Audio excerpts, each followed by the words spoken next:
Ex-wakil Kepala BGN Sony Sonjaya siap membongkar keterlibatan pihak besar dalam pusaran dugaan korupsi program makan bergizi gratis. Selain menolak tuduhan memiliki peranan penting, Sony Sonjaya melalui kuasa hukumnya Elza Syarif mengaku memiliki bukti kuat yang diklaim dapat menjelaskan siapa saja pihak yang terlibat dalam proses penentuan dapur SPPG hingga dugaan praktik jual beli proyek. Kuasa hukum Sony mengaku kliennya memiliki data digital yang diklaim mencatat pihak-pihak yang memberikan atensi, mengusulkan hingga meminta penempatan dapur pada titik-titik tertentu. Bahkan ada 26 nama yang tercatat dalam sistem digital tersebut yang dapat ditelusuri oleh penyidik termasuk melalui jejak komunikasi yang masih tersimpan di telepon genggam Sony. Sudah ada 26 dan lain-lainnya lebih banyak ya. Jadi saya bilang sistem 26. untuk sistem untuk digital terhadap titik-titik MBG ini, dapur ini ada di tangannya Pak Sony. Sementara mantan Wakil Ketua KPK Laude M. Syarif mendesak agar Sony segera menyebut sosok yang memiliki kekuatan besar dan tidak bisa ditolak perintahnya. Menurutnya, tidak ada manfaatnya apabila nama-nama tersebut hanya muncul dalam pemeriksaan namun hilang di tengah jalan tanpa pertanggungjawaban hukum yang jelas. Ya, jadi memang kan sekarang ini masih dalam projustisia. Tetapi itu nama-nama itu kalau seandainya hilang di tengah jalan dan tidak pernah sampai ke pengadilan, nggak ada gunanya itu Bu Elsa. Seperti itu. Oleh karena itu akan lebih bagus terang benderang saja. Kini publik menunggu tugas penyidik memastikan seluruh fakta dan keterangan yang ada dapat diuji secara objektif untuk mengungkap kemungkinan adanya pihak lain dalam dugaan kasus korupsi program MBG. Selain Sony Sonjaya, Kejagung juga sudah menetapkan nama pejabat BGN lain, yakni mantan Kepala BGN Dadan Hindayana dan Wakil Kepala BGN Ludwig Pusung sebagai tersangka. Tim Liputan, Kompas TV. Lalu bagaimana memastikan nama-nama yang diungkap Sony Sonjaya, tersangka korupsi MBG dalam BAP, bisa diproses secara hukum? Kita bahas bersama Ketua Komisi Kejaksaan, Profesor Pujono Suwadi. Selamat malam, Pak Puji. Selamat malam, Pak Rey. Ya, Pak Puji, kira-kira tadi kan sudah diutarakan oleh kuasa hukum Pak Sony ya, Ibu Elza Syarif, bahwa akan ada pengungkapan nama-nama besar dan siap untuk menjadi justice collaborator dan mengungkap nama-nama besar ini. Bahkan katanya konon ini bukan sekedar untuk keringanan hukuman. Nah, yang ingin saya tanyakan, apa syarat untuk menjadi pengajuan justice collaborator, mekanismenya seperti apa, dan menurut perspektifnya Komisi Kejaksaan bagaimana? Apakah ini bisa diterima JC-nya? Sebenarnya kan kalau dalam JC ada dua hal ya. Yang pertama kalau kita mengacu pada hukum prosedural kita, KUHAP kita kan itu hak dari tersangka. Tersangka terdakwa untuk mengajukan sebagai saksi mahkota sebenarnya kita mengenalnya, bukan justice collaborator kalau dalam KUHAP kita.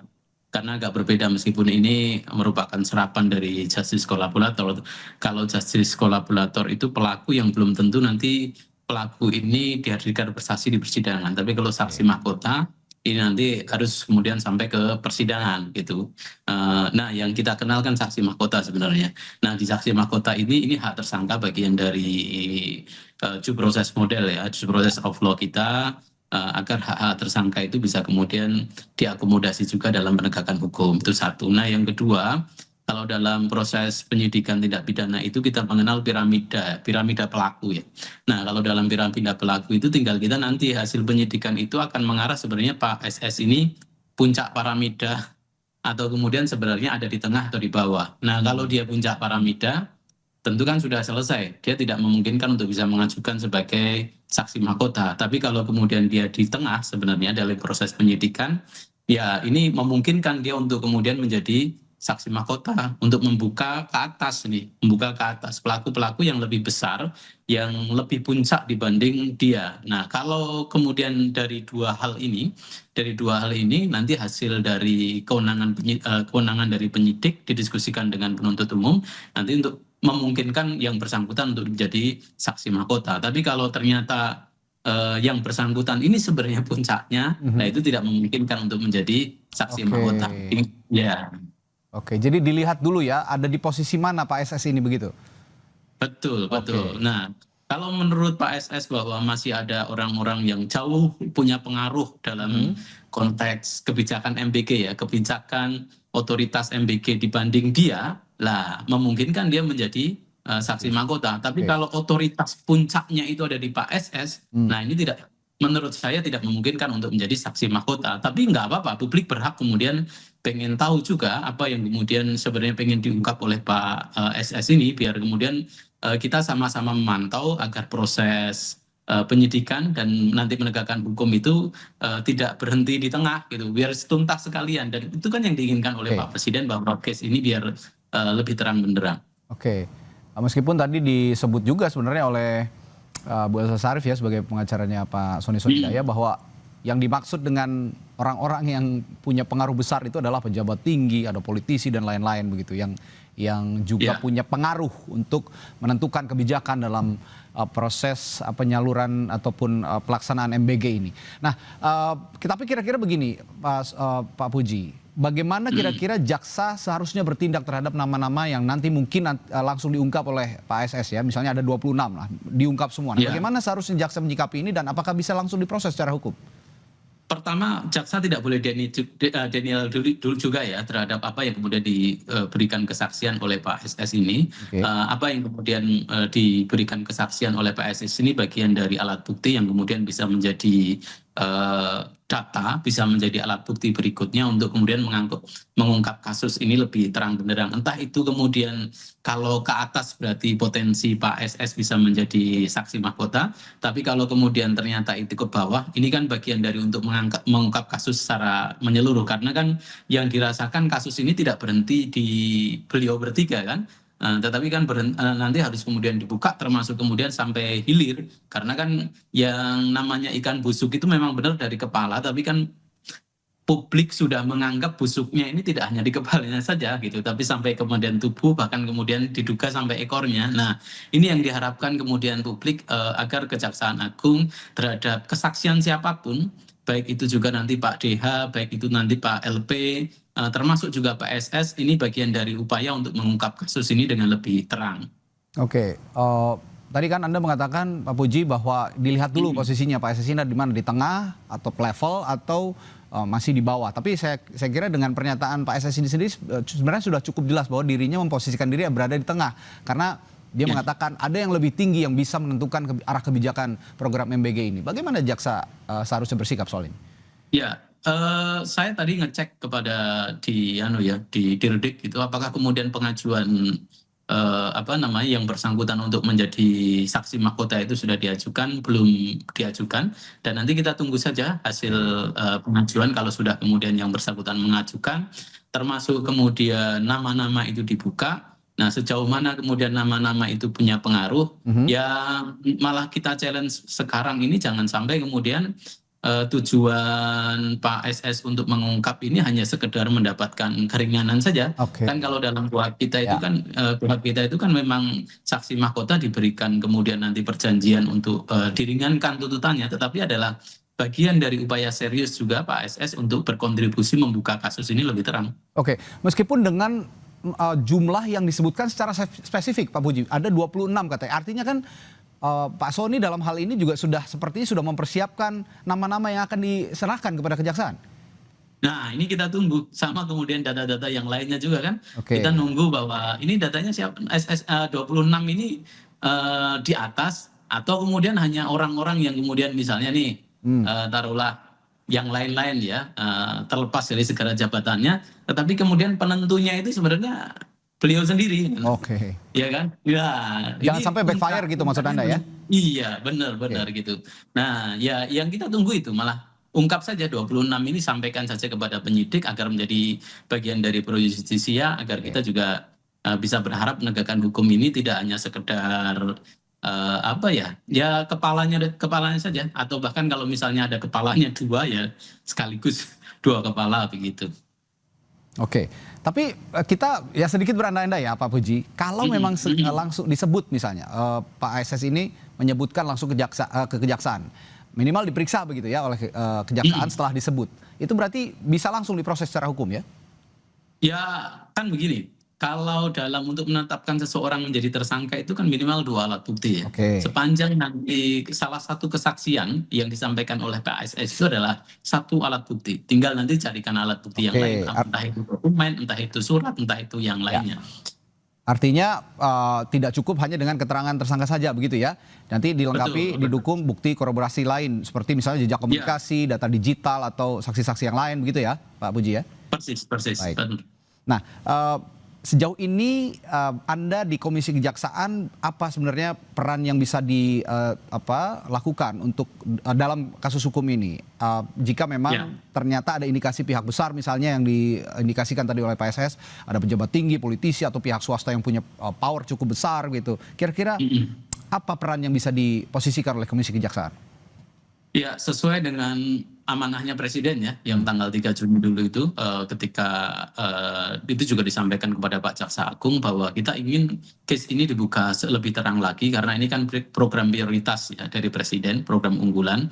Jangan sampai kemudian program ini hanya kemudian selesai di 3 nama ini tanpa kemudian ada perbaikan yang lebih mendalam melalui penegakan hukum itu, termasuk yang kita harapkan ya kesaksian dari Pak SS atau 26 nama ini apakah kemudian juga bisa membongkar case ini lebih terang, dan publik mengharapkan itu sebenarnya. Mengharapkan itu bahwa case ini tidak berhenti di 3 nama, baik itu nanti ke samping, entah itu ke bawah, dan apalagi kemudian bisa ke atas kalau memungkinkan misalnya itu nanti bisa disebut masih ada piramida di atasnya Pak SS misalnya, lah itu bisa kemudian menjadi alat bukti yang lain lagi. Oke.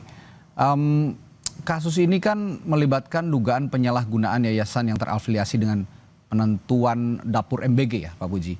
Nah menurut Anda setelah kasus ini masuk begitu berkasnya dan ditelaah, apa kelemahan sistem pengawasan di lembaga seperti BGN yang memungkinkan praktik semacam ini terjadi di program prioritas nasional?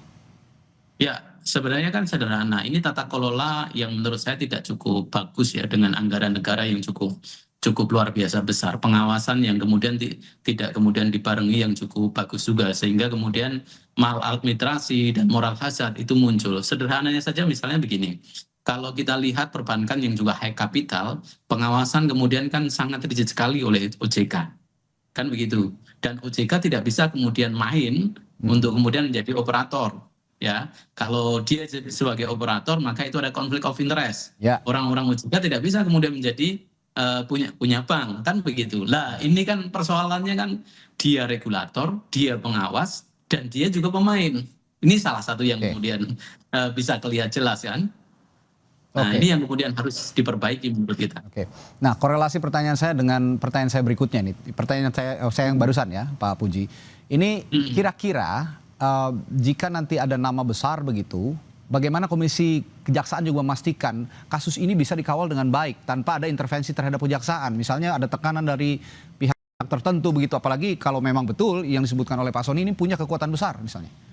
Ya, kita berharap kejaksaan fokus saja pada penegakan hukum, tidak usah memperhatikan soal isu-isu politik, ekonomi, dan yang lain-lain. Kalau penegakan hukum itu kan sebenarnya sederhana, ketika ada mens rea actus reus itu menjadi satu, maka pidana itu perbuatan pidana itu sudah 100% terjadi. Nah, fokus saja di situ, tidak usah kemudian memperhatikan aspek-aspek politik dan yang lain-lainnya. Oke. Menurut Anda ada rekomendasi dari Komisi Kejaksaan misalnya kepada pemerintah supaya program MBG ini sepertinya ini program akan terus berlanjut begitu Pak Puji, dan tidak sepenuhnya buruk, ada juga beberapa contoh program MBG yang berhasil. Nah, tapi bagaimana memastikan ke semua program MBG ini berhasil di Indonesia? Tentu saja dilihat dari perspektif bersih dari praktik korupsi, terutama terkait pengadaan, penempatan fasilitas dan lain-lain. Ya, kalau temuan dari kejaksaan dalam penegakan hukum itu kan 2 hal. Pertama adalah dugaan jual beli titik SPBG. Ini artinya regulator, pengawas yang kemudian menjadi pemain. Nah ini kan jadi persoalan dalam tanda kutip ya. Nah yang kedua adalah temuannya adalah dalam hal pengadaan. Nah 2 hal ini menjadi titik kunci kalau kita mau memperbaiki tata kelola MBG ke depan. Cita-cita presiden, ide presiden, gagasan presiden yang ingin memberikan gizi baik kepada 60 62 juta sekian Ya. penerima manfaat itu harus kemudian menjadi amanah yang penting agar terimplementasi dengan baik juga. Jangan sampai kemudian moral hazard muncul. Nah, melalui penegakan hukum itu barangkali menjadi titik awal membuka untuk memperbaiki tata kelola. Jangan sampai kemudian orangnya berganti, tetapi kemudian ya hanya sama saja tanpa kemudian ada perbaikan tata kelola seperti harapan publik bahwa pembukaan penegakan hukum itu menjadi awal perbaikan tata kelola dari program makan bergizi gratis. Ya, perbaikan tata kelola dan tentu saja moral hazard, kan ini program yang sangat mulia sebetulnya untuk anak-anak, begitu. Jika memang ini berhasil, tentu saja akan sangat berguna bagi anak-anak penerus generasi Indonesia. Terima kasih perbincangannya, Ketua Komisi Kejaksaan, Profesor Pujiono Suwadi, telah bergabung di Sapa Indonesia Malam. Selamat malam Pak Puji, sampai jumpa lagi.